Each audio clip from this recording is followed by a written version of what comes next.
can't. Registering, rendering to that. Well, hello. Yo, what up? What's going on? Holding that note. Is that the conductor note? Hold it. It's a conductor. Hold. Yeah, I love it. Yeah, what's going on? Let's get this party started. That's right. JRD is here and over medicated. Let's go. There's this GIF that one of my other buddies uses anytime. There's a moment to get hyped. It's a little kid, like a tiny, like 6-year-old on a basketball court, who's like jumping around. It's like, let's go. I love it. I love the hype. I love the hypeness. All right, guys, ready to do it? I'm going to do it because we're out of practice, so it might take me a minute. Yeah, rusty. Oh, yeah, I am rusty. Hold on, let me get you off the screen, JRD. Hold on a second. All right, ready? Well, hello. Well, hello, and welcome back to your favorite pandemic podcast every Wednesday at 8 p.m., unless it's Thanksgiving. Pencil to Pencil is back. And we're sleeping. We got the itis. It's Itis Thursday. Welcome back to Pencil to Pencil, your favorite fly-on-the-wall, creative, expert podcast, brought to you by your expert cartoonist. Let me introduce myself. My name is JAMAR Nicholas, Philadelphia's favorite son, and I wear many hats, as a lot of you know. One of them's right there. And also, they call me John Luke. Wait. What? What? Johnny Quest. I got the black one. I just need a black turtleneck. You need to get like a watch it, Michael. That weird like that helmet hair. You know, maybe you can put your dreads up and like spray glue them so they'll like form a. Get that Johnny Bravo, that Fisher Price hair. Yeah. That Playmobil hair. Mm-hmm. Johnny Quest. And I would be remiss, sports fans, if I did not introduce you to my co-host, the Master Chief of Comic Illustration and the full bird colonel of comics, Michael Manley. How are you, Mike Manley? That's right. Dust off my birds. Dust off your birds, brother. My Captain Crunch epaulets. I'm fine. Happy to be back after our little respite break, our little respite, and we're coming up on the end of the year so fast. I know. I have no idea where the time's going. But maybe we'll talk a little bit about where our journey so far and where we're going next year. That'll be exciting. And also, our Christmas in July gift, Stone Cold Steve Conley has been our new third host on Pencil to Pencil this year.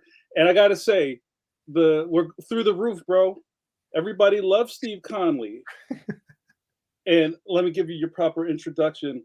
Please. The world heavyweight champion of webcomics, Stone Cold Steve Conley. The Tower Power, the man of the hour, too sweet to be sour. No.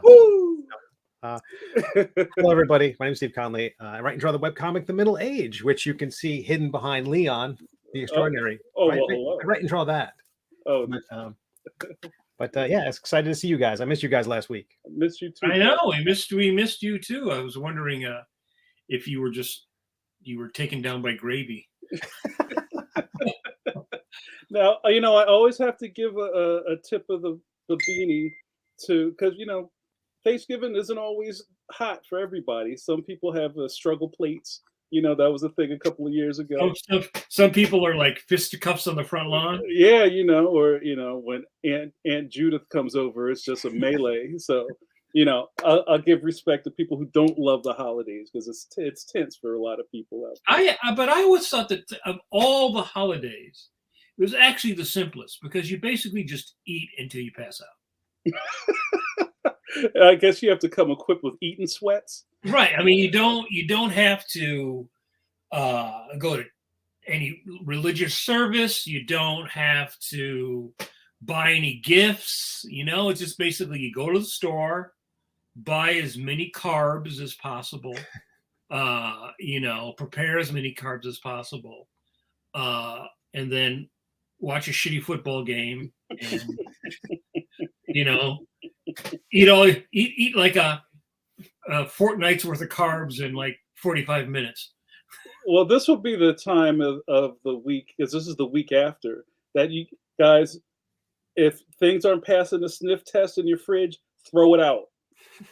Give your small intestine a It's like favor. 4 or 5 days you're supposed to actually Yeah, just throw it out, bro. If you haven't eaten it by now. that mac cheese is getting a little hard by now. You're gonna boil it again. Let it go, my man. The Yeah. microwave doesn't solve every problem. Let that go. But you know what? We're gonna. We've been away, you guys. We took 2 weeks off. 1 week was for people on assignment. I was traveling on scholastic business. And one was for flinching. And well, yeah, you get 2 for flinching, and then the third is for Thanksgiving. But we're back, all in sundry. We're here collected, and we have a super special guest for you guys today.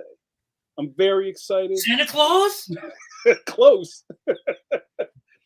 And if you have never watched the show before, you're in for a treat. What happens is the three of us get to entertain and interview a special creative guest, and you get, if you're watching live, dear viewer, get to interact with us. So if you're watching either on Facebook or on YouTube, if you have a comment or question, put it in the chat, put it in the replies, and maybe if you're nice, I'll put it on the screen. Oh, you gotta be like Christmas elf nice. Well, hey, you know what?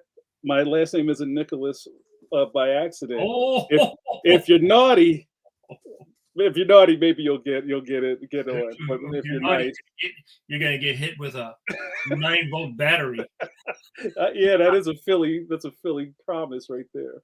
So, Mike, why don't you introduce our guest and we'll render him in. Okay, well, he's an Inkpot Award winner. He's probably best known today, I think, as a cover artist for like Vampirella and Red Sonja, and I think he was doing Deja Thoris covers. I did his best known work might be for many people his Dawn character that he created in I think 89 or 90. He's done many miniseries of her, and he is one of the premier good girl artists, as they used to call it. You know, and that's a sort of a rare stratosphere of artists in comics. You know, people like Adam Hughes and the late Dave Stevens and Frank Frazetta and Wally Wood. There's some artists who are really known for how well they draw beautiful women, and Joe is certainly right up there. I love it. That almost brings a tear to the eye. And I can't wait to get started to talk to him. So please welcome to Pencil to Pencil, Joseph Michael Linsner. Hold on. I told you about a practice. All right. Welcome, JML. Okay. Rendering there. Mike, you did that great intro. That's wonderful. It brings a tear to my eye. I know. It's great. Thank you. And Joe, we're so happy that you were able to come on. I think we're going to have a fantastic chat. So thanks for having me. I've been looking forward to it. Yeah, I had actually originally wanted, before the magazine went on hiatus, I wanted to interview Joe for a draw, but you did get interviewed by our sister magazine, John Cook's magazine, Comic Book Artists. Mm-hmm. Yeah, that was great. John's a great interviewer. Yeah, he is. Yeah, he's one of the best. It's not always easy to interview artists, you find out, because some artists are really good and communicative and can talk about their process, you know. So we're looking forward to hearing about your process, Joe. Okay. Lay it on me. What do you want to know? Well, why don't you sort of give the viewer a little bit of your backstory, your origin, as we call it, you know, and you know how you got into comics. Were you into comics as a teenager? You know. Yeah, I've been into comic books my entire life. I mean, going back to when I was like 4 and 5 years old, I remember looking at comic books, and My mother, I grew up in Flushing, Queens. It was my parents, and then I have an older brother and a younger brother. And yeah, my mother would take us shopping, and my older brother loved baseball, so he'd get a pack of baseball cards, and I'd get a comic book. And between that and watching Batman every day on TV, the reruns, Batman was my favorite guy. And I remember just getting lost in a comic book for hours and hours, just studying every panel. And that, to this day, that's one of the things I love about comic books, how it's an entire world just waiting to draw you in. You know, no batteries required. You just open a comic book and there's an entire universe in there. Yeah. And so growing up in Queens, I really wasn't exposed to too much real art except for comic books. And all kids like to draw, but something, I guess comic books looked attainable, being as it was basically lines with flat color put in there. And that led me to a lifelong desire to draw comic books for a living. You know, as soon as I became a teenager and realized, you know, there are people who make these things, I started going to conventions and did the standard thing of sending out samples and talking to editors. And this was in the late 80s. And around that time, the Teenage Mutant Ninja Turtles had, right, you know, self-published their thing. So there was a change in the comic book landscape. And I had met a couple of people at conventions who had self-published comic books, and they didn't seem like geniuses. So I figured, well, if they could do it, I could do it. And I remember always thinking that, you know, I'd look at certain comics by either Marvel or DC, and I remember, you know, looking at the broad spectrum of what they were publishing and thinking, I'm better than their worst guy. How come they don't fire their worst guy and hire me? But I now know that there's so much editorial schmooze involved and all that kind of stuff. So, yeah, in 1989, me and a friend, we got together a couple of $1,000. At the time, I was working in an auto parts warehouse, just you know, to pay the bills and stuff. And yeah, we put out the first issue of Cry for Dawn #1. Came out in December 1989, and suddenly I was in the comic business. Now I'm sort of interested that, so now you grew up in Queens, so Yeah. You're in the, you know, the mecca of comic books, because Marvel and DC, you know, the major publishers were in New York City. So were you aware of that? And did you think like, oh, I'm going to go up and, you know, did you ever go to the offices? Did you, you know, take advantage of the fact that you were there in New York where you could, you know? I never went up to the offices, but at conventions, I certainly went to a lot of conventions and did my best to, you know, get my work under people's noses, and got some positive feedback. Had a bunch of guys say, "Oh, come back and see me in 6 months," and then come back in 6 months, and they say, "See me in another 6 months." That whole cycle. Yeah, I you know, the dream was like I've always wanted to do my own characters and my own stories, and the dream was to be able to do both, work in the mainstream as well as do my own stuff. Right. So as I was trying to, you know, trying to score some kind of toehold in the comic book community, also through doing conventions, I met people who were in the commercial television market. And I ended up doing storyboards for a lot of different commercials, everything from Swatch watches to AT&T, Nestle's. And I would get paid amazingly well for doing storyboards, and they wouldn't give me the time of day at Marvel or DC. And I realized something's wrong about that. You know, if they value what I have to contribute, you know, in the bigger world of advertising, how come they're not giving me the time of day in comic books? So I think part of me wanting to self-publish was kind of like a, you know, screw you. You know, I'm not going to sit on the sidelines and wait for you to throw me a breadcrumb. You know, I'm going to get my stuff out there. And the first issue of Cry for Dawn had orders of like 6,000, and we printed up 10,000. and we ended up going back to print 3 times. Wow.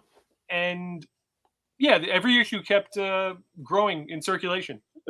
That's fantastic. And yeah, it eventually opened doors to me doing covers for smaller independent companies, and then eventually I got work at Marvel and DC.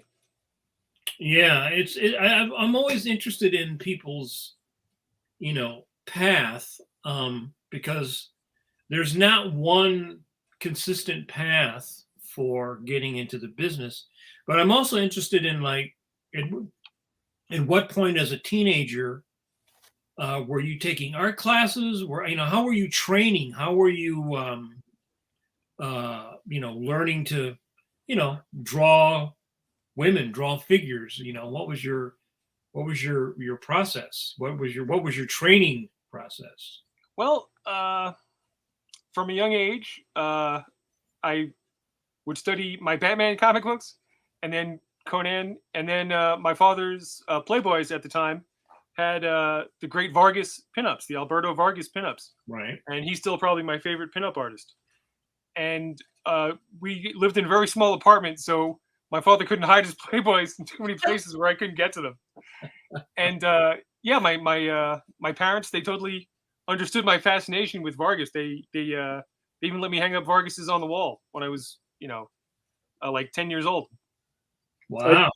I did that same thing. I told him that I was just really studying the Vargas. It's all about the art. It's all about that's right. Yeah, I think that's commonly known as studying the Vargas. Indeed. Yeah.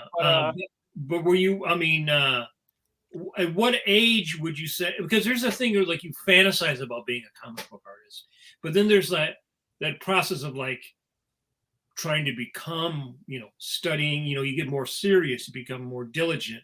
You've got to produce samples to go to the shows, things like that. Well, the thing that split my mind open was how to draw comics the Marvel way. And to this day, that's like the one art book which has had the greatest impact on me. Just the way, John Buscema broke things down, the basic proportions, heroic proportions versus normal, regular citizen proportions.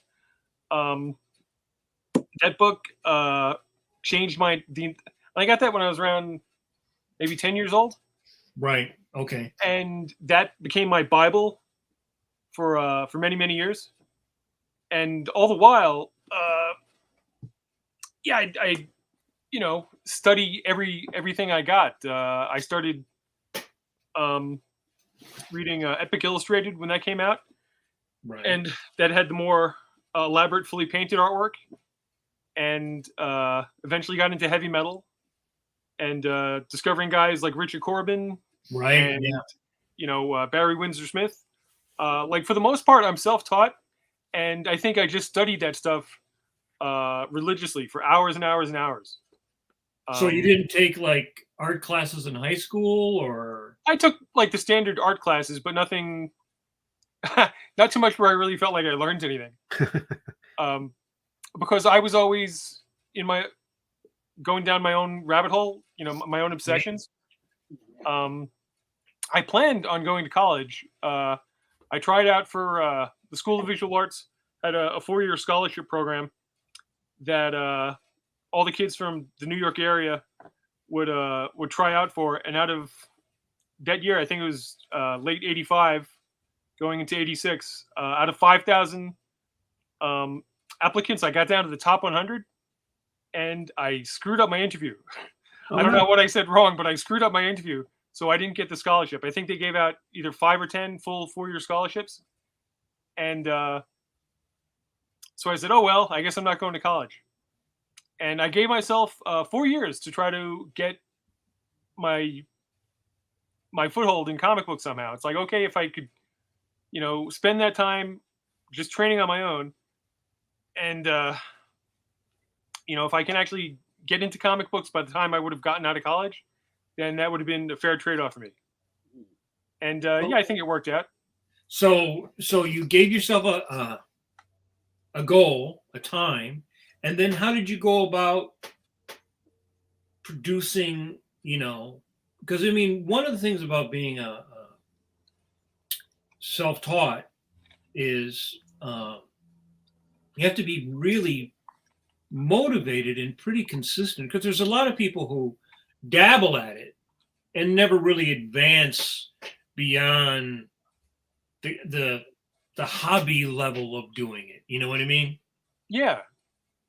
Well, I always had a really supportive mother. My mother was always there for me, always made sure I had art supplies. And from a very young age, she was the world's best mom, the most encouraging support person anybody could ever ask for. When I was like 11 years old for Christmas, I got a Sears draftsman table, which, I'm an artist now. I have a draftsman table, that, and that meant the world to me. That meant, and just like, how to draw comics the Marvel way. They tell you, okay, you got to get this ink, you got to get this pen, all that, the whole laundry list of like, this is how you become a pro. I followed all of that stuff, and it was just an obsession for me. So much of the rest of the outside world didn't matter as much as drawing. And I guess what I was saying earlier about the joy of comic books, the fact that you can create this whole universe that you can fall into. We grew up in a pretty crummy neighborhood, and then my father passed away when I was like 13. So I had a lot of real world stuff that I wanted to escape from. And I think that fueled me into, like in Portrait of the Artist as a Young Man by James Joyce, Stephen Dedalus says, I shall escape the labyrinth on wings of art. And that was my salvation. Kept me from going crazy. I had friends who did go crazy. I knew this one guy who he was a year ahead of me in high school, and he was like the class artist. Every class has a guy who's the class artist. Yeah. And he was really talented. And after high school, he didn't know what to do with himself. He was too much of a weirdo, I think, really to get picked up anywhere. And he ended up shooting himself because he was just rudderless.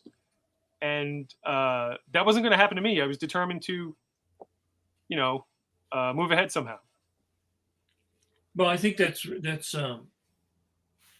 very inspirational, especially. I know we have a lot of younger and viewers and people who are trying to get in, and I love these sort of these type of origin stories, and they're actually fairly common with people who work in comics. I mean, I know a lot of the older artists would say, "Oh, I got sick and I couldn't do anything," or I had some kind of a personal tragedy, like you were talking about. And for them, their art was something that they were able to focus on, maybe more because of that. And I've heard things like that very often especially from people working in comics.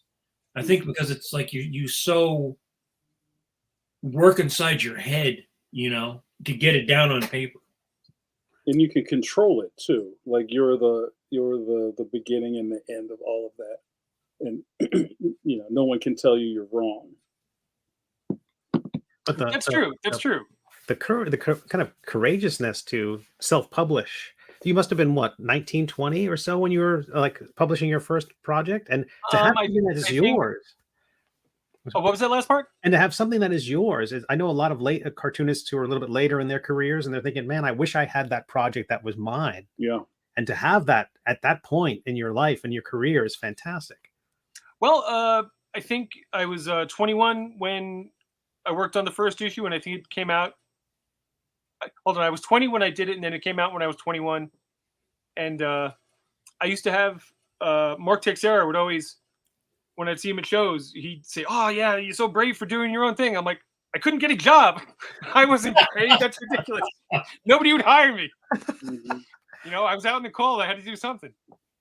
Yeah, I talk about that a lot. As everybody that gets into comics, we talk about it a lot, finds a different secret door through the side of the mountain, and then it seals up after you go through it, and somebody has to find their own way through it. But I totally remember starting out doing my own indie stuff, that it's such a grass is greener thing. Like, here you are on one side going, oh man, I got to do this stuff because I can't figure a way into the mountainside. And then the other guys are like, yo, how do you print things? How do how did you make that tone? Like they're trying to learn from us from the mainstream too, which I thought was really interesting corollary.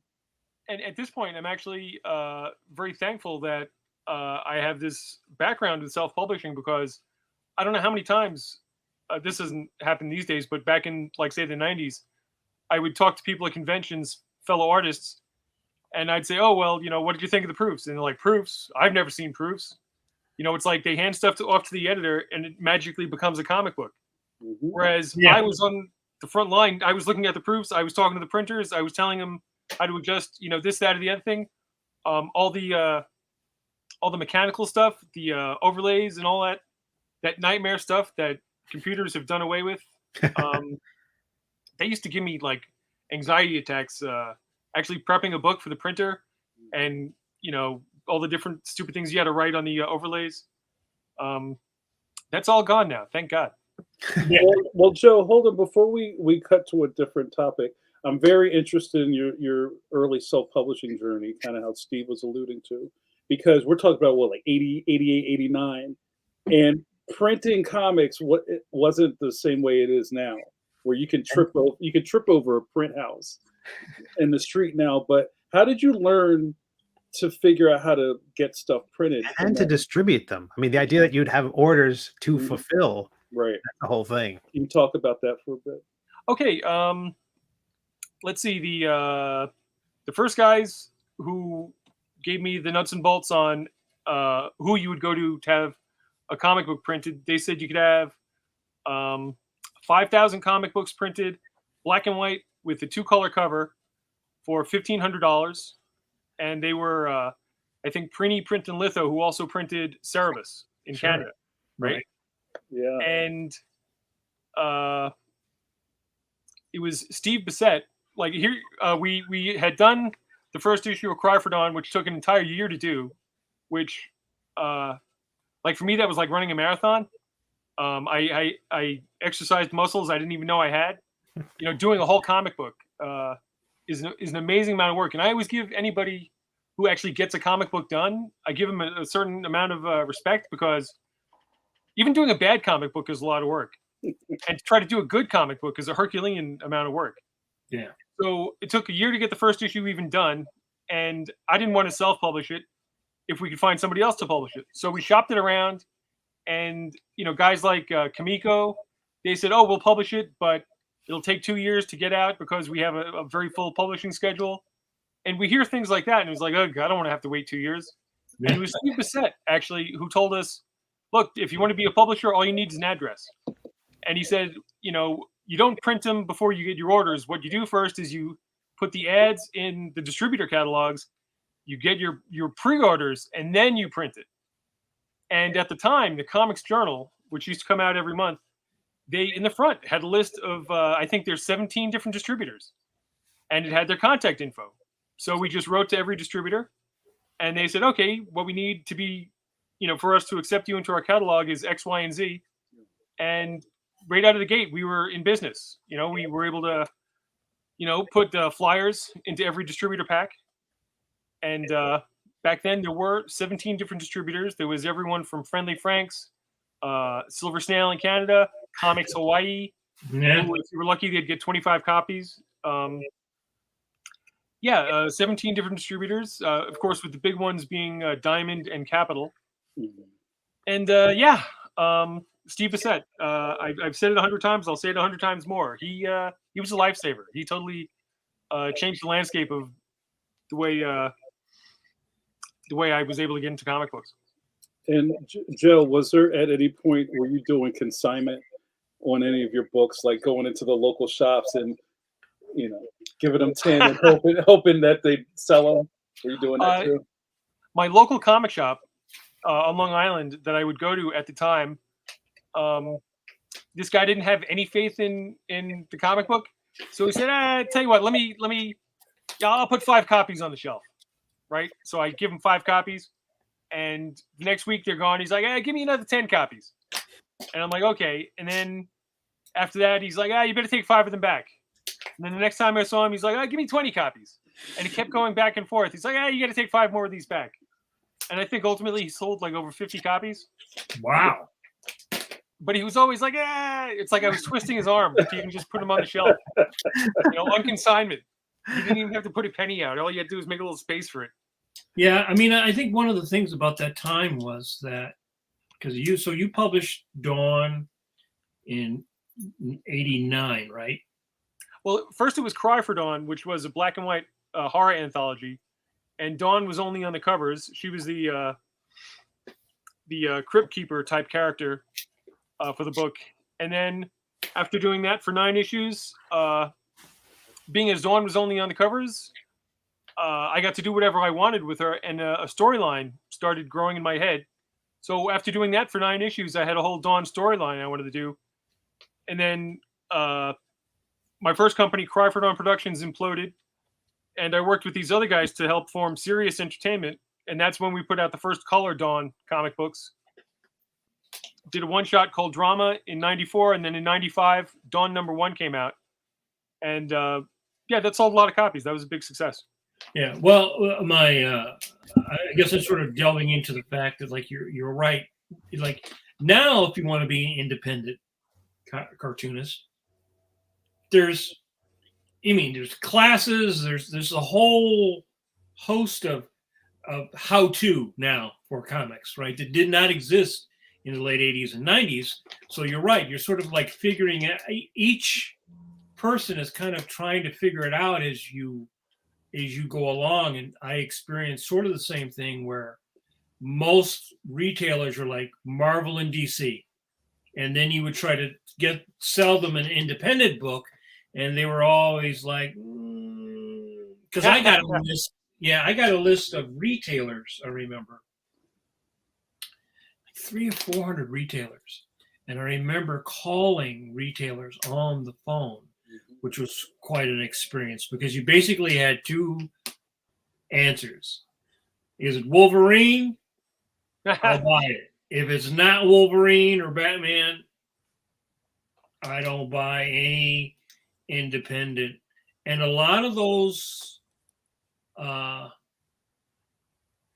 guys went out of business when Capital City and then Friendly Frank's went out of business not too long after you started, and then a lot of those smaller shops just went away. Yeah. I think the secret art to being a retailer is the ordering process, knowing what to gamble on, what not to gamble on. And if you always play it safe and say, only give me Batman or Wolverine, I don't think that's a good recipe for survival. Mm-hmm. And over the years, I've seen every kind of crazy thing from, the Death of Superman to the X-Men #1. I remember that being like one of the most over-ordered books of all time, the Jim Lee X-Men #1. And I knew comic stores that went out of business because they sank all their eggs into that basket, and it just didn't pay off because, you could get a copy for 25 cents. It did not become a collectible. Right. There was a guy in Philly, I remember because, there was Superman died and everybody was kind of caught flat-footed. So when Superman came back, everybody's like, I'm going to make my money now. And there was a guy who ran some shop, I believe in South Philly, told me that he had like 100 cases. He had ordered like 100 cases of that, Wow. It's like some crazy number of like just unopened cases of the Return of Superman. And someone told me, I believe someone for Diamond told me that comic book put a lot of people out of business because everybody bought it thinking it was going to make them incredibly rich, and then it just like crickets. People were not coming in to buy. Oh, I thought Superman was dead. What do you mean he's back?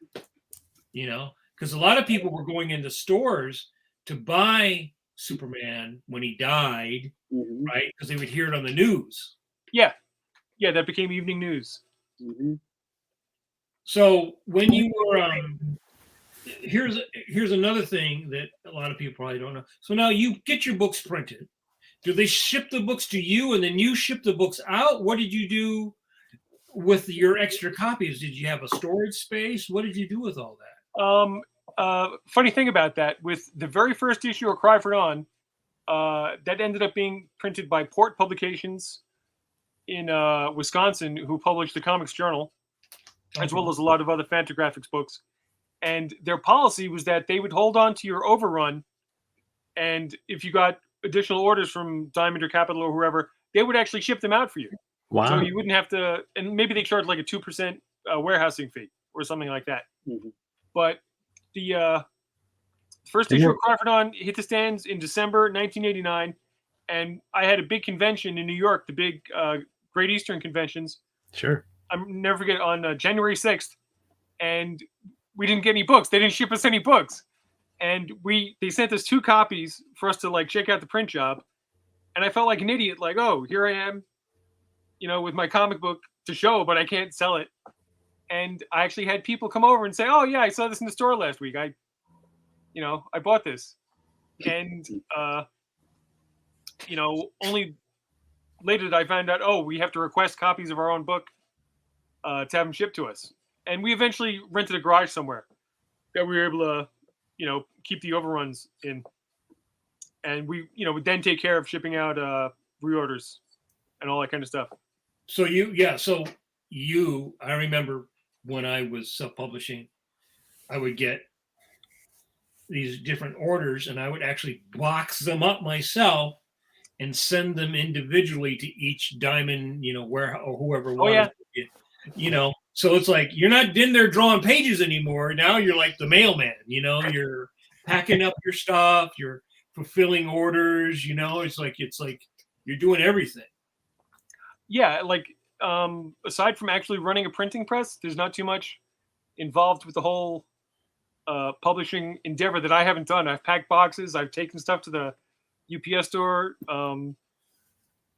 We got a shipment of say 5,000 books, and you got to take them off the truck, and you spend all day taking a gazillion boxes off a truck. That I went from working in an auto parts warehouse to publishing, and here I am moving boxes again. It's like, I'm not going anywhere.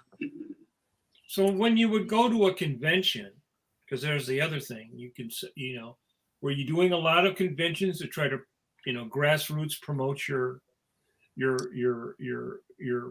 character, your product? Did you have a crew going with you? I mean, you got to like pack up all your stuff and have a big booth, and that's a lot of work. That's a lot of work, and it was basically just me and the guy I did Cry for Dawn with, this guy Joe Monks. And we did a lot of shows because we didn't have money to really advertise, but people would offer us a free table if we could get to a convention.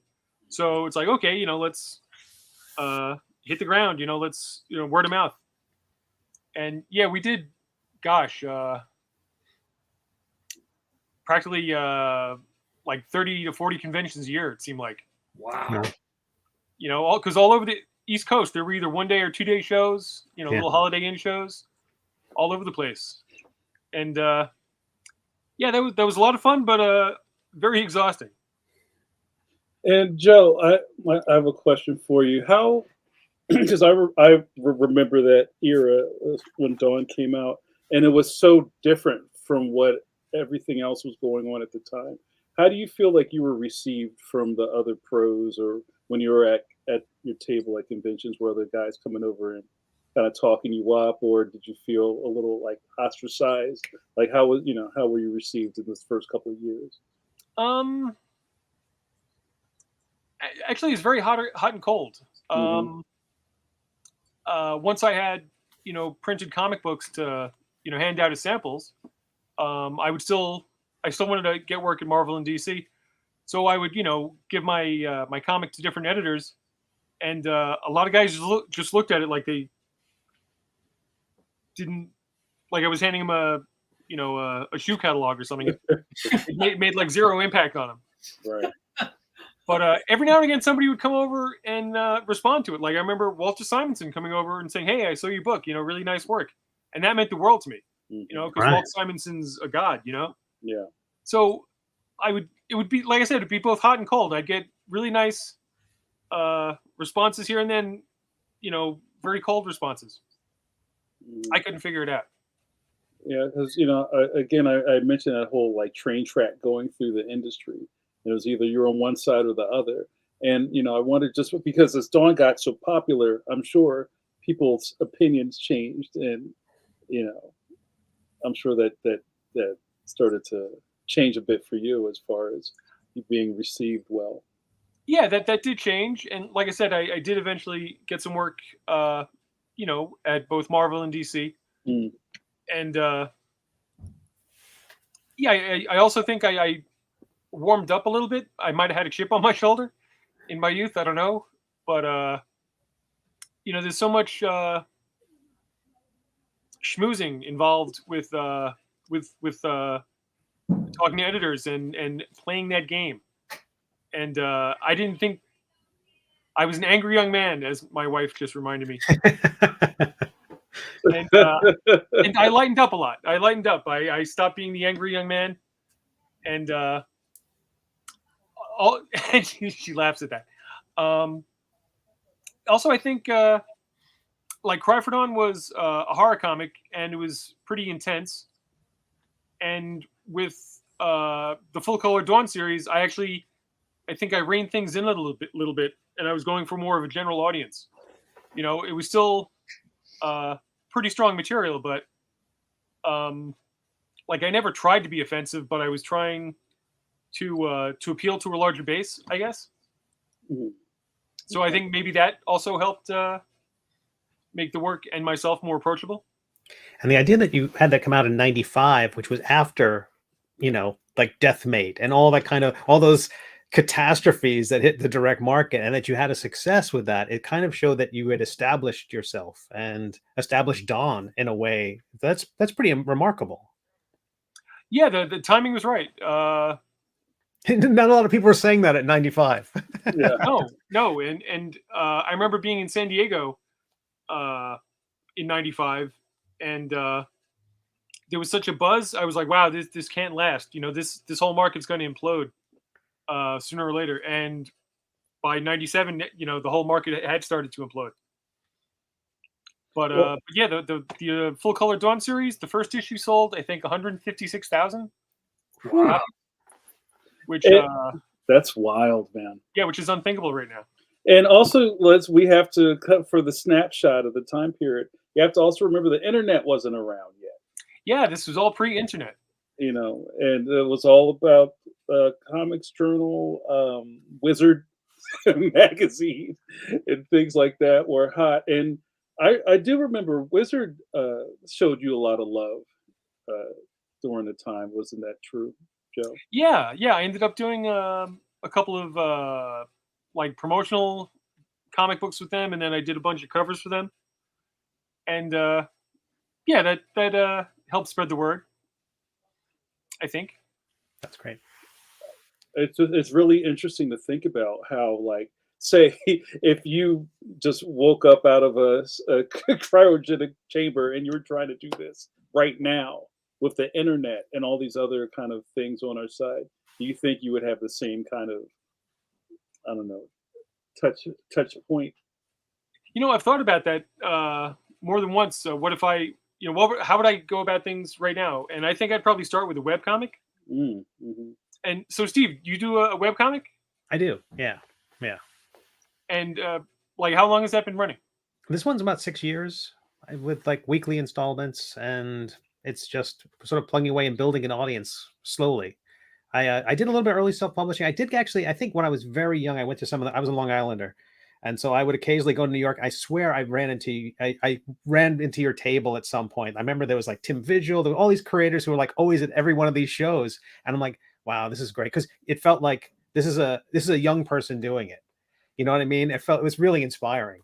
Oh, cool. But yeah, but I that same kind of mentality these years later is like, just putting out something that you believe in, something you love. And I feel like what you were doing was that. Like, I feel like you found this thing, the Vargas posters informed this project of yours. And I don't know, it's amazing to hit on that thing that dovetails so nicely with, your life. That kind of thing. And people are like, I'm trying to find that project, Leon for Jamar possibly is, I think is that, I'm not sure if he would agree with that, but I think it feels like it to me. But to see that within and the creator, Jeff Smith and Bone, things like that, the idea that you could find that thing that fits, it's remarkable. I think it's inspiring. And you don't know it necessarily in the beginning when you do it. You don't know whether how it's going to be accepted. Oh, sure. It's all a complete crapshoot, and if anybody could predict it, they'd be a genius or a billionaire. And like for me, with the Dawn comics, it's pretty much just all of my interests all snowballed together. Everything from pinup art to post-apocalyptic fiction to Conan to Joseph Conrad. It's all that weird stuff just all put together, and for some people it's an incomprehensible mess, but I've had a lot of really wonderful feedback from people over the years. Like one of the key elements in the first Dawn graphic novel is the main character dealing with the death of his father, and that was like an earth-shattering event for me, and I got it out through doing that first book.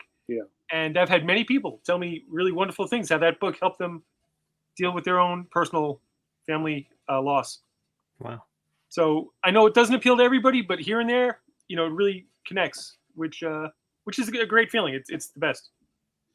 Joe, I can feel the love in all of your projects, and it's always fantastic when we get to speak with creatives who you could see that they're putting their whole soul into their work. Since I'm living in this period of the '90s, how do you feel like Dawn got kind of bundled up in all that bad girl phase, the bad girl art phases of comics, and did you feel like you were kind of stuck in that, or did you embrace that, or how do you feel about that era of time? Well, that I guess it was both good and bad. On the one hand, it helped with the sales, but on the other hand, I know a lot of people just thought Dawn was only a TNA book, and that it was just like there wasn't enough like raw sexiness in the Dawn comics for people to get turned on if they were just looking for a TNA book. Right. But at the same time, people who were like reading Sandman and things like that, a lot of them wouldn't even think about reading Dawn because that's just a titty book. I'm not going to read that. Right. And I over the years had a lot of people tell me, I used to pass by your book all the time because I thought it was something else. But right. They finally read it and they're like, oh wow, there's more to this. Yeah, I think when when you go back to the 70s, 80s, 90s, there was very much a demarcation between what was underground, what was became known as sort of like the indie stuff, and mainstream. And even at a convention, I know at times you could feel if you were a mainstream guy, there was some animosity by the independent people at times, which is kind of silly when you think about it, because there's either good comics or bad comics, no matter what kind of comics there are. But I felt that there was more of a, like, you're on this team, and this person's on this team, and this person's on that team. And then you have people who do comic strips, and they're like not on, they're completely on another planet. They're not on anybody's team. But now it's like all blurred together. It's just all pushed together. I don't. Is it really? Have the cliques gone away? I don't know. I don't know. I sort of feel like there's not, with this current younger generation, and even like the guys, you know, like you've been in the game a long time, so you know you're still like, you know, walking out on the field, putting out your material for a zillion years now. There's not that many people left in the game who were doing that from that era, you know. And so maybe there's a little bit more camaraderie. I don't know. I feel there's a little bit more of that as opposed to like, oh, you're a Fantagraphics person and I'm a Marvel person, or you're a Fantagraphics porn person. You know what I mean? Yeah, I don't feel like there's this clear.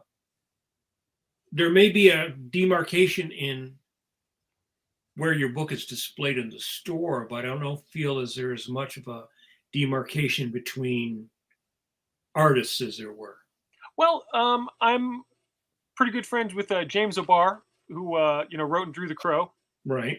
And I remember back in the old days, back in the 90s, there was a whole bunch of guys who did comic books from New York, and there were a whole bunch of guys who did comic books from Detroit. And you had like Guy Davis and Vince Locke and James O'Barr, and they were kind of like the Detroit guys, and we were like kind of the New York guys. And you know, we'd be friendly to each other, but you could definitely sense, you know, a division. But these days, whenever I see those guys, it's like, oh yeah, you survived the 90s, I did too. You know, so you know, we all lived through the nightmare years. Right. Funny thing about Fantagraphics, I remember being in San Diego somewhere in the 90s, and I went over to check out the Fantagraphics booth, and I'm looking around at stuff, and I'm talking to this guy who's working the booth, and I say, oh, I do comics also. And he says, okay, but do you do cool comics? And I'm like, I think they're cool. And he obviously meant, you know, is it something horrible and exploitative, or is it, you know, something cool, like something Fantagraphics would publish? That's fantastic. Yeah, yeah. I mean, it's funny because I felt that was more important for that generation than it was for the previous generation. You know, the Silver Age guys. You know what I mean? I never felt like.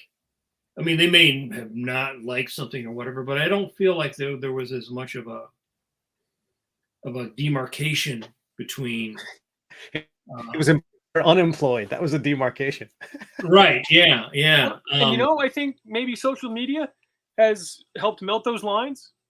You know, because you can both see how cool somebody could be, and also see how much of a jerk somebody could be. You know, and there's no line of there's nothing predetermining who's going to be cool and who's going to be a jerk. You know, like I'm sure a lot of people's favorite, you know, Marvel and DC guys have turned out to be right-wing nuts. You know, and you wouldn't know that without social media. You wouldn't have known that back in the 90s.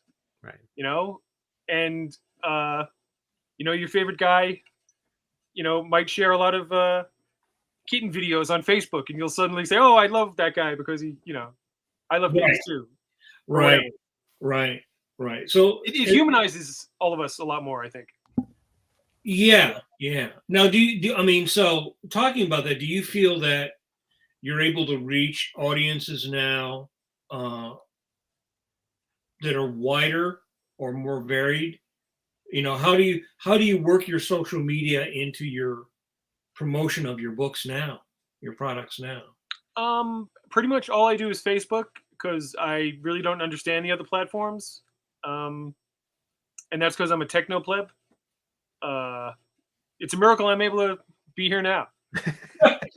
But yeah, I just share everything as it's about to come out, and that seems to be working pretty well. You know, I am going to be doing another Dawn book next year, and I guess I should get on Instagram and all that kind of stuff. But is Instagram the one where everything is still square? Yes. All the images. Yeah. They've updated that. They've updated that. Yeah. Because that drove me crazy. I was like, that was so awful. It cut off. Yeah. You know, so much of the image. Yeah, you can use third-party apps. I use one that basically what it does is it takes it and it fits it. Like a comic page is not the right proportion for Instagram, so stuff would always get cut off. So what it will do is it will give you the space you need in the image so it won't get cut off. Okay. You know, I mean, it's just because everything has to be the proportion of the phone, you know. Right. And I mean, we've talked about this with, you know, many of our guests. I mean, I think Instagram, you get more new people, right? You get more younger people. You get more people who are out there looking for stuff. I think Facebook, you get our peer group, Right. you know, and I don't think you get as many young people, because for some reason you always hear like young people like, oh, I don't want to be on Facebook because my mom is on Facebook. Oh yeah, they call it mom book. Right. I don't want my mom to like know that I don't know, posting inappropriate things. I don't know. I just find it very, very odd, but because I have younger friends and we talk about this all the time, you know. So I think that our peer group and probably people that have been reading Dawn from the beginning are on Facebook. You know. So I should look into I should explore to help broaden things. Yeah, like now just for me, you know, I found that Twitter was didn't work for me. Not you know. The least. In fact, I'm not even updating my Twitter anymore. So, but now's the time to get in on it. Yes. Now, yeah. But so why don't you talk a little bit also about your creative process, how you go about writing? Do you write it out first? Do you write it visually? How do you go about writing and creating your pages, you know, your layouts, your thumbnails, your finishes? Well, stories will come to me in a series of images or scenes, and then I'll knit them together. And then once I figure out, okay, I want this to be a story, the first thing I'll do is I'll write a flow chart, which is basically just a list of all the key scenes. And then I'll figure out what the format's going to be. If it's going to be an 8-page story, you know, I have to fit, you know, these scenes into 8 pages, or if it's a 32-page comic book, you know, if I have, you know, 16 beats in a 32-page comic, that's nice because I get to give a little more space to each scene. Right. And then I'll do a full script from there. And then it's just a matter of, you know, sitting my ass down and getting to drawing, which is fun. It's always nice falling into that. And, you know, one of the things that I love about comic books is when it becomes alive, usually a couple of pages into something, the characters really start to breathe. And that's when things might change in a story that I guess it's similar to you hear actors talk about falling into a story and they feel free to improvise because there's a certain extra energy there.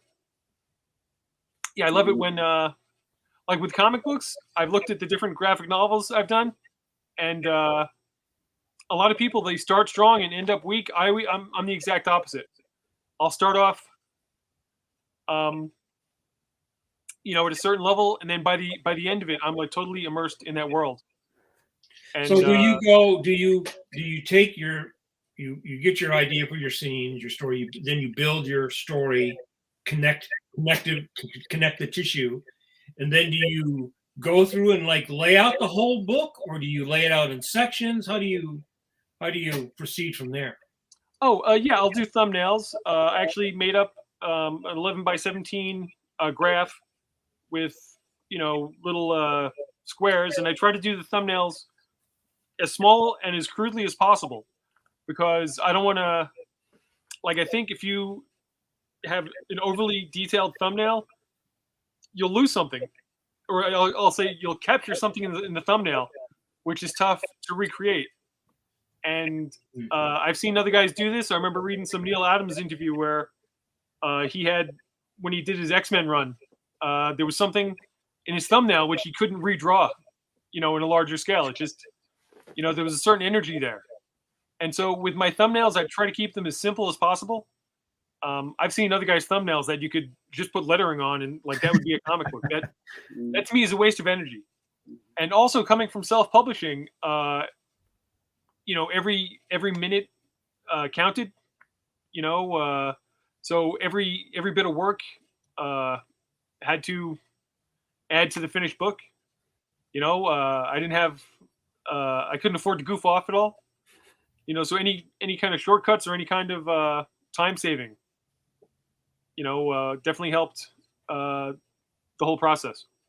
Well, Hey. the other thing I was just going to say. Oh, and by the way, that same thing applies to whenever I do a color thumbnail for a cover.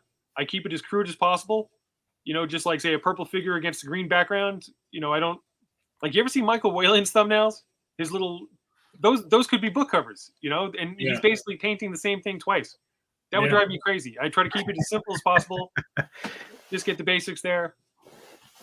Well, I was going to also say that since you are working for you, it's a different thing. Like you say, well, I'm going to do thumbnails to show the editor, Right. and then the editor is going to give me feedback, and then I'm going to make my pencils, but I'm not inking it, and I'm giving it to some. I mean, you can have a very unique personal process because it's all you, alpha and omega, which is different than if you are, part of a team. Mm-hmm.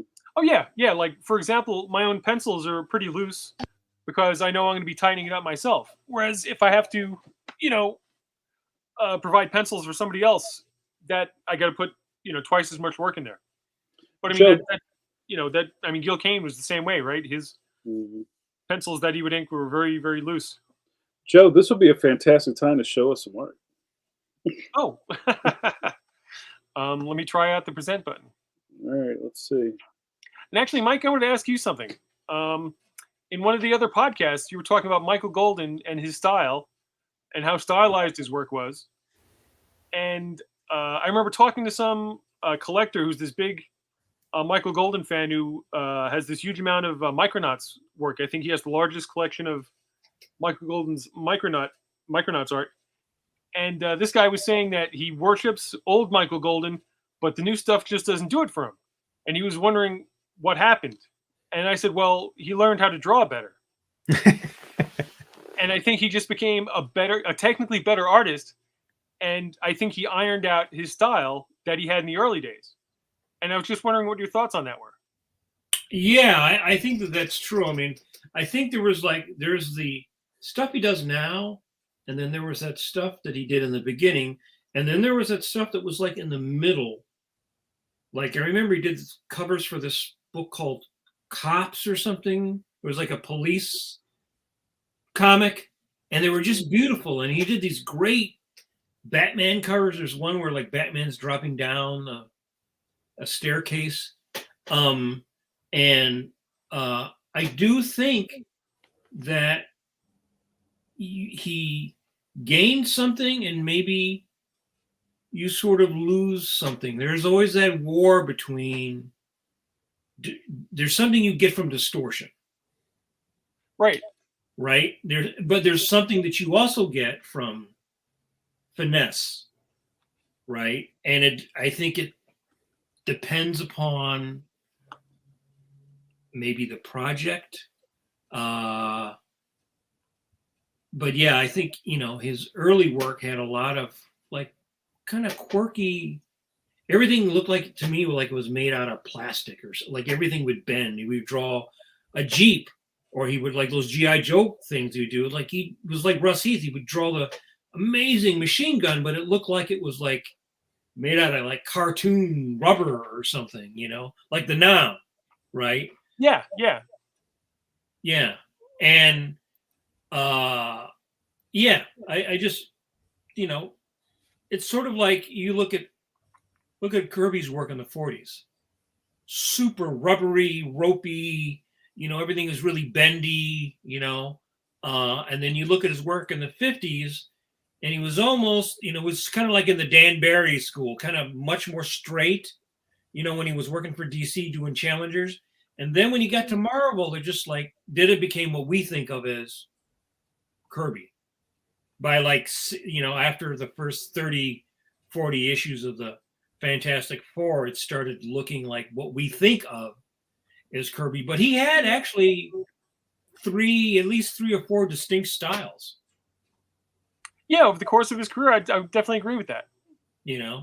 So maybe Michael Golden's in his, he's in a different style. I mean, very few people stay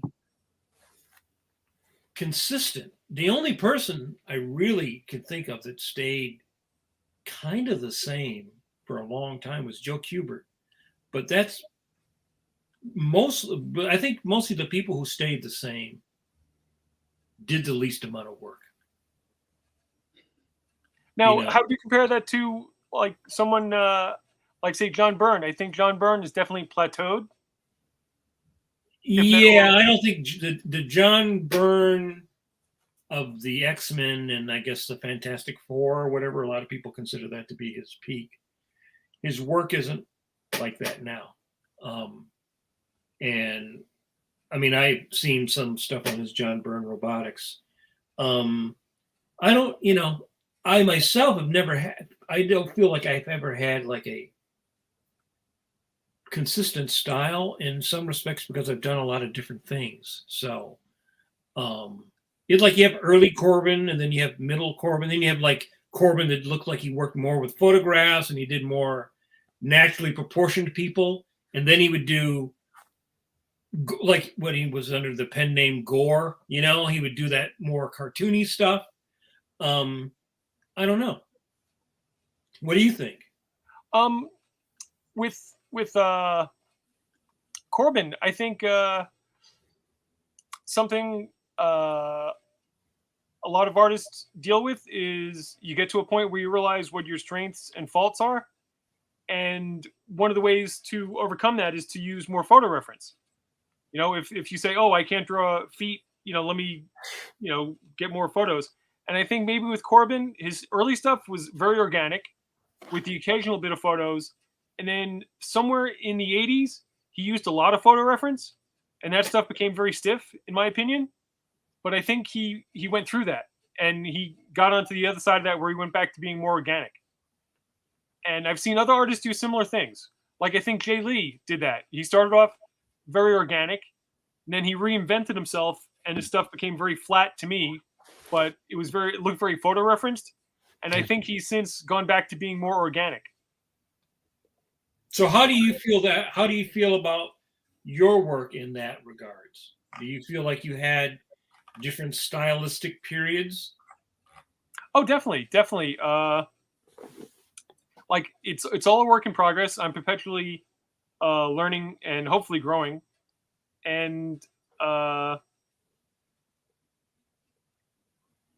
I'm always working on my rendering, working on my anatomy. I can look at certain periods and I can see where certain jumps happened. I think somebody else looking at my stuff could probably examine it better.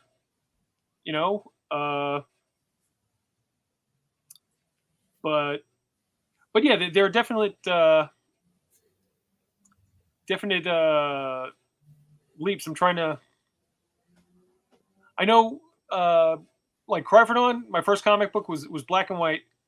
And so, when doing black and white comics and I was doing everything rendered in gray tones, you're basically worrying about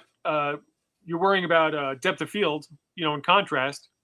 And then switching over to doing a full color comic book, that was, a whole spectrum of things to wonder about. And there was definitely a leap in that. And actually these days I've been doing a lot of work for Dynamite, been doing a ton of covers for them. Yeah. And I felt I've definitely made a leap with the work I've been doing for them. It's all been on very strict deadlines. And, when you have tight deadlines, you can't overthink things. And one of the reasons I don't do more Dawn comics is because I have the freedom to overthink things and I hamstring myself. And that's both good and bad. I sometimes wish I had stricter deadlines. Part of the genius, I firmly believe, of Jack Kirby was the fact that he had to get so much stuff done because he was a family man, had wife and kids, and he was the breadwinner, and he didn't have a chance to overthink anything. It all just, boom, out the door, out the door, out the door, out the door. And I think, like, I've heard different people theorize that Jack Kirby's kids must have given him acid in the 60s because they were the age. They were probably hippies, and so that explains Galactus. Jack Kirby dropped acid, and I don't think it was that. I think Jack Kirby, he was in his own little world, and for better or for worse, Stan Lee helped Jack Kirby enter that zone, and when Kirby was in that zone, he just took off. His brain just opened up. Yeah. And this fantastic mountain of work, literally a mountain of work, came out of the man. I just recently picked up, was it the Rawhide Kid, the Essential Rawhide Kid, which I never had any interest in because, I'm not really into Westerns. But I was like, oh, here's some Jack Kirby stuff I've never read. And it blows my mind to think that he was doing Westerns at the same time he was doing Galactus. It's like, holy cow. It's, and what, was he also doing Sergeant Fury and his Howling Commandos at the same time? And Thor. And Thor, yeah, and Captain America. What a guy, truly. Yeah. Well, there's that famous story that somebody blew a deadline, and so he drew an issue of Captain America in 2 days. He drew like 11 pages in 2 days. I believe it. That's but there's only one guy like that, and he was sort of like, he was like uniquely skilled, maybe, to be able to do that type of thing, But he had also been doing it by the 60s. He'd been doing it 25 years, So it's like, it's sort of like he didn't start in the 60s, he started in the 30s, So by the time he got into the 60s, he'd already drawn thousands of pages. Yeah, his muscles were finely tuned. He was like an Olympic athlete. Yeah. But I think when I look at your work now, I was looking at the covers you were doing for like Deja Thoris, and I think Jamar, I just sent over a couple of images. I emailed them to you, Jamar. Oh, okay. Yeah. Sorry. I think your give me a second. Color has gotten stronger. Your color sense is gotten stronger, I think, in your work. Oh, thanks. Well, what was it? 2 years ago, I actually underwent a cataracts operation. Oh. And my color sense had gone wonky because of having cataracts for, I guess, 2 years and not realizing it. And then finally getting my eyes fixed. That was a revelation. Wow, congratulations. How are you doing now? Yeah. I'm doing good now. Excellent. Doing good. Amazingly, I went from like the age of 12 up until 2 years ago. I needed glasses to see far away. Now I need glasses to see up close.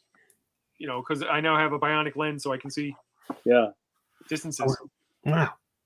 Now, did you when you started doing color, did you have anybody that you looked towards as saying like, that's I want my my work to be like, I know you mentioned Corbin, but was there, how did you learn color? Who were you looking at for color, notes for color, ideas for color? Let's see. Everyone from Bob Peak. I've always worshipped Bob Peak, his movie posters. Frazetta, my all-time favorite artist is Frank Frazetta, and his sense of color is brilliant. Barry Windsor Smith, his sense of color is brilliant. Enki Bilal, Mobius. I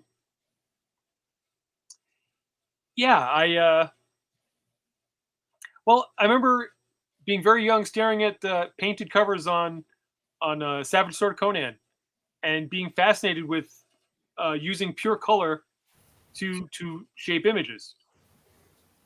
So, Yeah, all those classic Savage Sword of Conan guys. I used to love the old Boris Vallejo covers. Mm. I think that's actually Boris Vallejo's best work when he worked on the covers for Marvel, the Tales of the Zombie.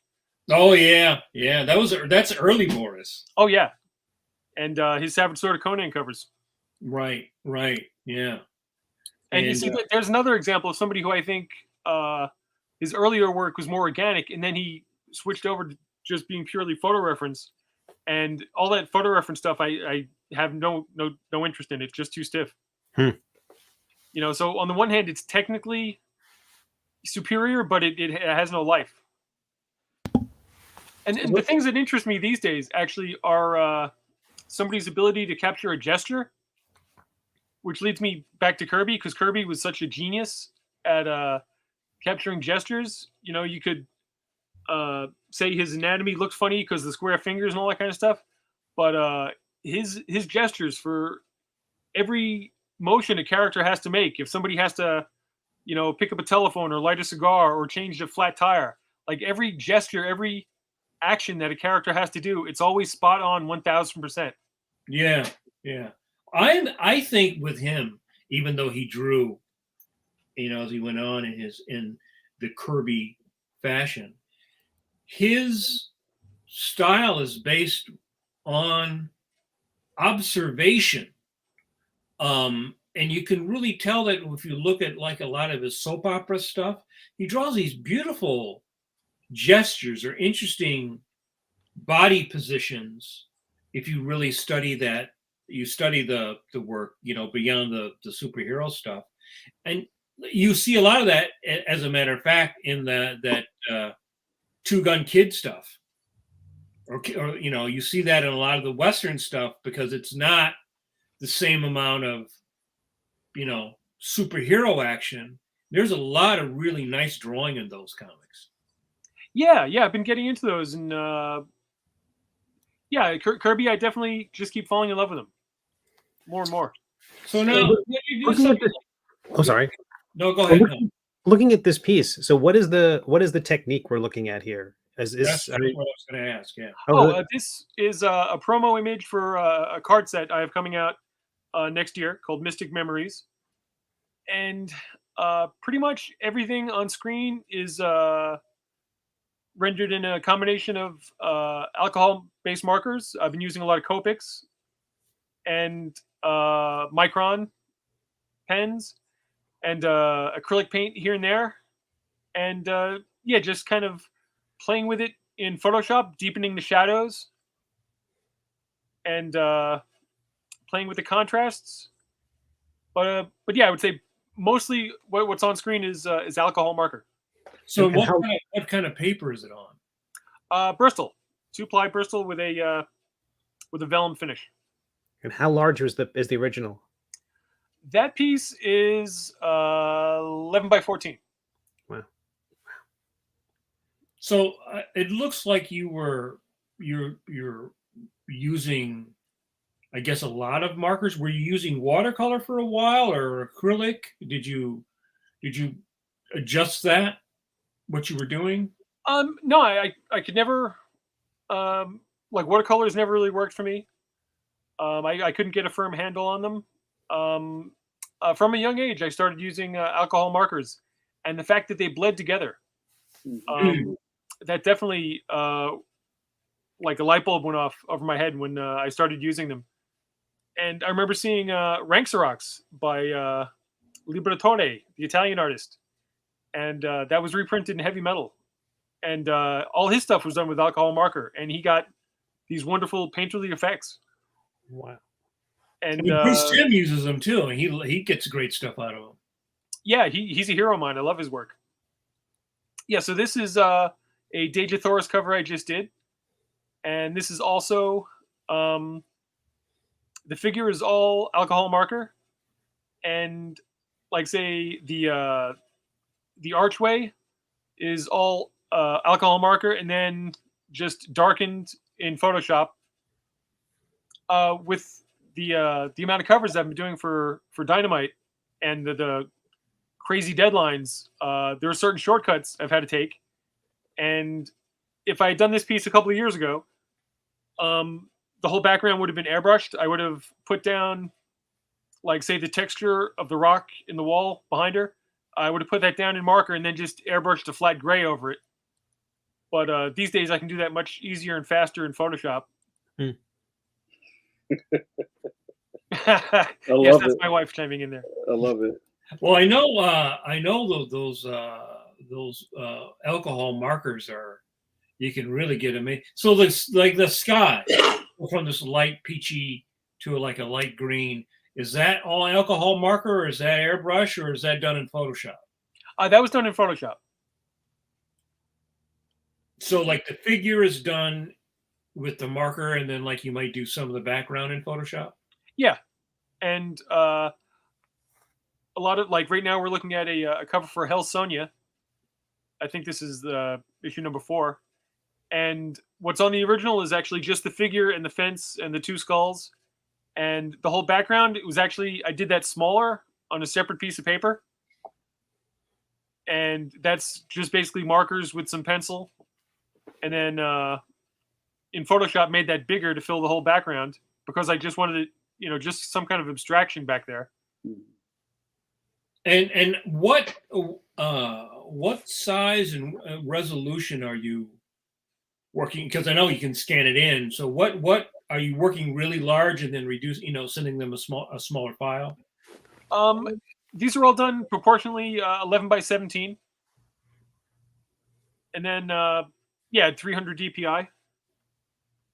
Oh, so you don't work higher than that in case you want to blow it up or something, or? Usually 11 by 17 is big enough.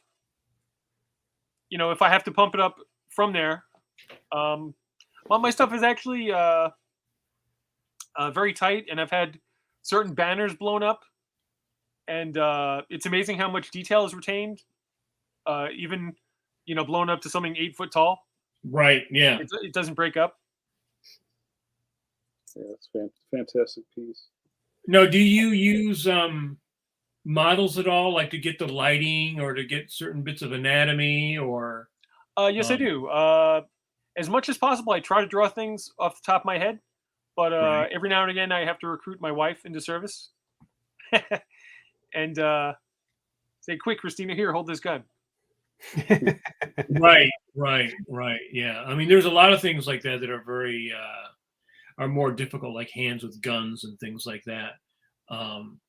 Because I was wondering if, I know some artists would do something where they would draw it out, and then they would take a photograph and make alterations based upon something they got from a photograph or a photograph that they shot themselves, so that they don't become a slave to the photograph. And I heard that from an artist named Charles Santori, who used to do a lot of covers for TV Guy and stuff. So he would like draw the figure out of his head and then take bits from the photograph to add to the figure. So it wasn't like I had the figure doing this, I shot a photo of the figure doing this, and then just sort of trace the figure doing that, and then you get that stiffness, I actually saw, I think it was Glenn Orbick you did an interview with. Yes. Where his process was very similar to that, where I think he would have a basic drawing, then he would photograph things, and then he'd hammer the photo into being what he wanted it to be. Yes. And I've done the same thing where I'll take a photograph and then either make the legs longer or shorter or whatever. Mm-hmm. And because what I want at the end of the day, and I think this is an important thing for young artists to think about, is like, what do you actually want? What's your pot of gold at the end of the rainbow? And I remember reading that Alex Ross wanted his stuff to look like comic books done by Norman Rockwell, which I think he's as close as anybody to doing that. So okay, that's a great thing, but I wouldn't want that kind of realism. I like things that are more exaggerated. I'm much more comfortable with a created reality. Mm-hmm. And I want it to have a lot of detail in there, a lot of texture. But yeah, if I could use photographs to get me to that altered reality, I'm fine with that. I wouldn't want my stuff to ever look photorealistic. And I know that's not easy to do. That's a very tough thing to do. And But I like stylization. And all eyes are on the figures in these pieces, but those backgrounds are stunning. The previous one with the kind of violet and gold, that landscape. Oh, Beautiful. thanks. Beautiful. Yeah, that's a Painkiller Jane cover I just did for Jimmy Palmiotti. Nice. And yeah, the figure also in this is done separately from the background. The background is actually, I kind of smushed around a couple of photographs and then printed them out and then painted over the printed photograph and then scanned that back in and then played around with it a little bit more. Looks great. So are you working in Photoshop? Yeah. Which I know just about enough to get things to come together the way I wanted to. So you're not using like custom brushes or anything, or? Not so far. I've seen people have showed me how to do that, but yeah, I don't even have a Wacom tablet yet. I need to step it up. I need to get a tablet. I thought you were gonna say you were like Adam Hughes, who I think at one point was like using a mouse or something, or some kind of crazy thing like that. Actually, I use a wireless mouse, but That's an improvement.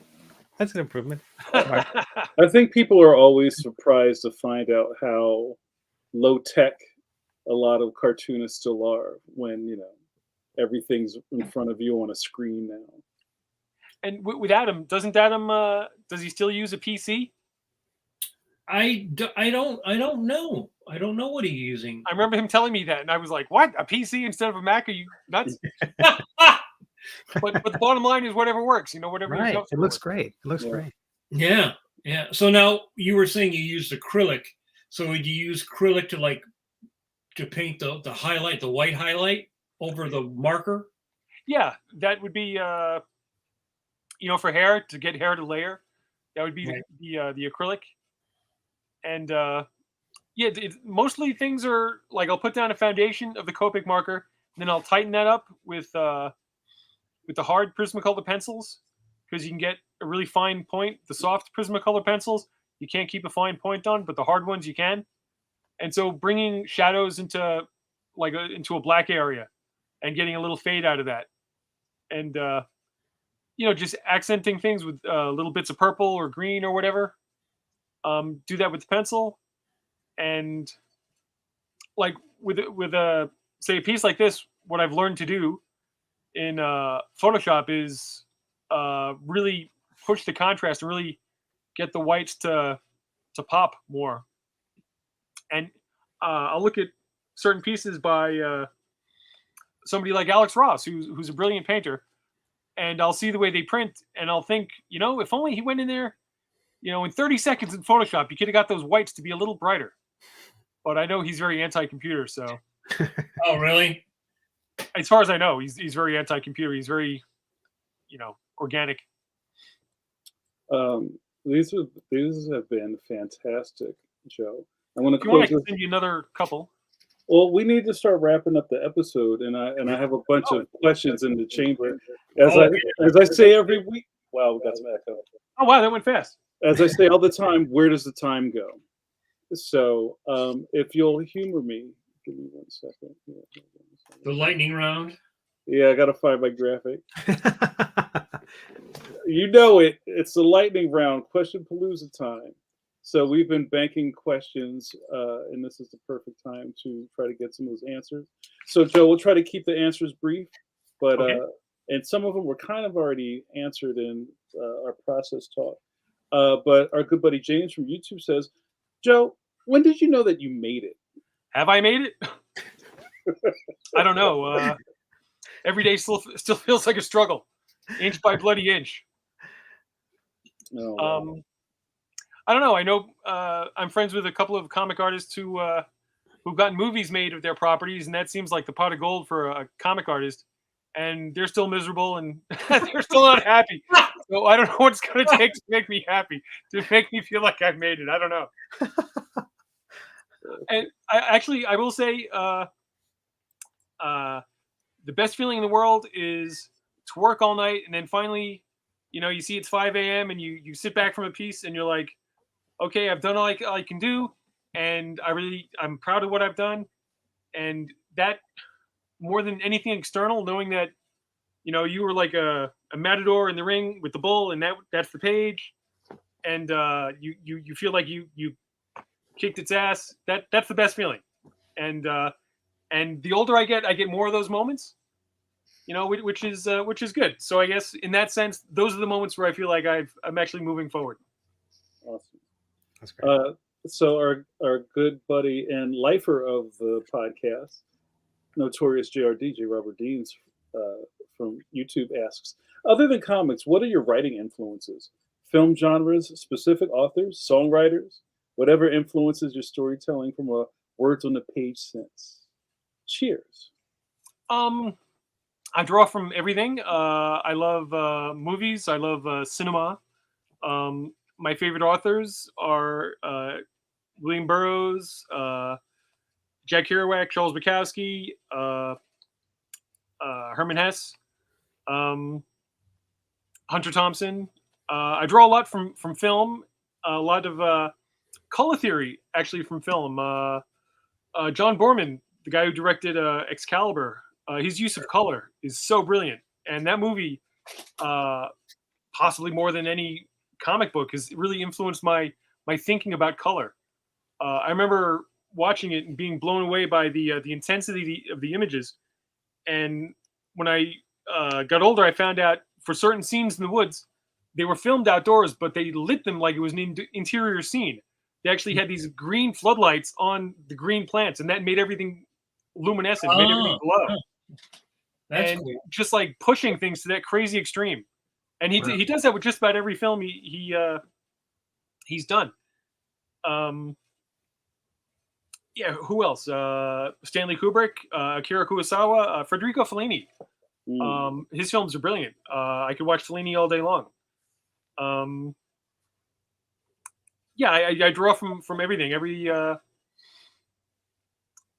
form of popular entertainment somehow filters into my brain and then works out through the comics. I love it. All right. Erica from Facebook asks, besides Dawn and Batman, what would be your dream comic to illustrate interior-wise? Thanks, Erica. I would still love to draw an Elric comic book. Fantastic. Michael Moorcock's character Elric. I love Elric. One of my favorite books of all time is The Dreaming City by P. Craig Russell and Roy Thomas. That graphic novel really blew the top of my brain clear off. And one of these days, I haven't even drawn an Elric cover, which I have to do that before I die. But I'd love to draw a whole Elric story. Yeah, I've gotten to do a series of Conan covers, which was truly like a dream come true. And that made my mom happy. When I told her I was doing Conan covers, she's like, oh, "You're doing Conan?" Because she knew I first discovered Conan like 1975. I was a little kid, and yeah, I've loved Conan forever. So to be able to do Conan covers was such a dream come true. That was And also, since Frazetta is my favorite artist, that was like, oh wow, get to work on, Conan. Did you ever get to meet Frazetta? No, I'm a fool. I'm a complete fool. I'm an idiot. Comic Images, the card company, was doing Frank Frazetta's card sets at the time, and they were also doing my card sets. And Hank Rose, who was the head of Comic Images, called me up one day. He's like, "Hey, Joe, I'm going out to see Frank. You want to come along?" And I was like, I was too terrified. I was like, no, I couldn't do it. And so I chickened out. And poor Mr. Frazetta eventually passed away, and I missed my opportunity. And that would have been, a one-on-one hanging out with Frank Frazetta at his house. And I'm such a fool. I'm such a fool. Yeah, I'm going to kick myself over that until the day I die.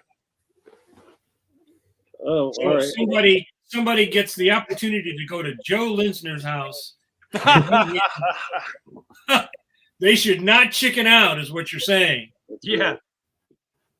And Todd from YouTube asks, Joe, has Dynamite ever asked you to do a James Bond cover? At one point we talked about it, and just with the scheduling, it didn't work out. But yeah, I'd love to do a James Bond cover. Oh, there you go, short and sweet.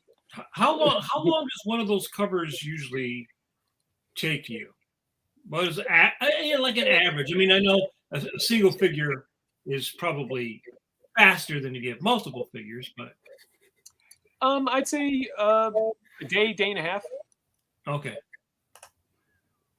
That's hilarious. Yes, one of our cats recently had kittens, and we're trying to get rid of them. So everybody wants a cat. Come on by. Our audio's breaking up, so we should probably wrap. Joe, you've been a fantastic guest. I feel like we just scratched the surface here. So I don't ask everybody this, but I would love if you'd come back a little later if you'd be into that. I'd be honored. This has been great. And I have a question too. Like, so let's say someone wants to read your work. Where should they start? Yeah. They should start with the first Dawn graphic novel called Lucifer's Halo. Great. Dawn, Lucifer's Halo, which you can get on Amazon. That's great. Awesome. And where should people follow you? Follow me on Facebook. That's where I put the most updates. I try to post new artwork a couple of days a week. That's fantastic. So yeah, I'm serious. We'll talk a little bit about this year coming up. We'll have you back on to do a part 2 with better audio. All right. Yeah, this has been great, guys. Thank you so much. All right, thank you so much. So, Mike, any last words, and then we'll do an outro. I was just saying, go. It's Christmas time. Support your local independent artists. That's they have was a small business Saturday or whatever. Well, we have a independent artists December. I think everybody should really go out and fill their stockings with work by people like Joe and any independent creator. I love it. Steve, it sounds good. Steve, a last word? Yeah, that was great. It was so nice to meet you, Joseph.